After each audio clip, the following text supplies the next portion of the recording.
মানুষ বাঁচে তার স্বপ্নে, তার আশায়। বাংলাদেশের আবেগী ফুটবল প্রেমীরা এখনো এই আশায় বুক বেঁধে আছে, বিশ্বকাপে খেলবে লাল সবুজের দেশ।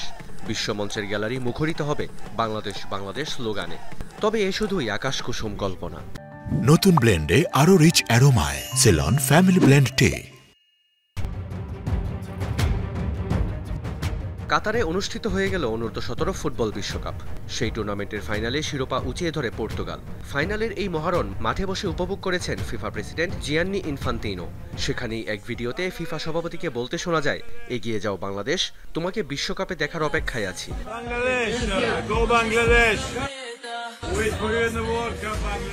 এরপরই বাংলাদেশের ফুটবল প্রেমীদের মনে বিশ্বমঞ্চে খেলার স্বপ্নের ডালপালা মেলে ফিফা সভাপতি ইনফান্তিনোর এই কথায়, যে দেশ কখনো বিশ্বকাপে খেলার সুযোগ পায়নি, যাদের অংশগ্রহণ সীমাবদ্ধ থেকেছে কেবলই বাছাই পর্বে, সেই বাংলাদেশের জন্য শুভকামনা জানিয়েছেন বিশ্ব ফুটবলের নিয়ন্ত্রক সংস্থা ফিফার প্রেসিডেন্ট জিয়ান্নি ইনফান্তিনো।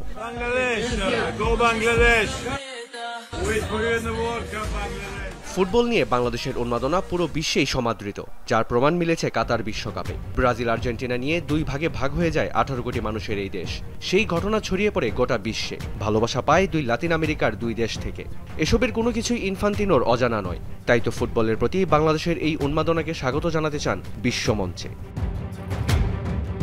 তবে অন্যের জন্য গলা ফাটানো আর কতদিন? জনসংখ্যায় বিশ্বের ক্ষুদ্রতম দেশ হিসেবে 2026 বিশ্বকাপের টিকিট পেয়েছে কুরাসাও, অথচ বাংলাদেশের মতো জনবহুল দেশ বিশ্বকাপ থেকে আলোকবর্ষ দূরে।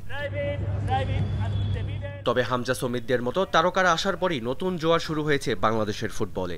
এশিয়ান কাপ বাছাইয়ে ভারতকে হারিয়েছে হামজা জামালরা, পাল্লা দিয়ে খেলেছে সিঙ্গাপুর হংকংয়ের বিপক্ষেও।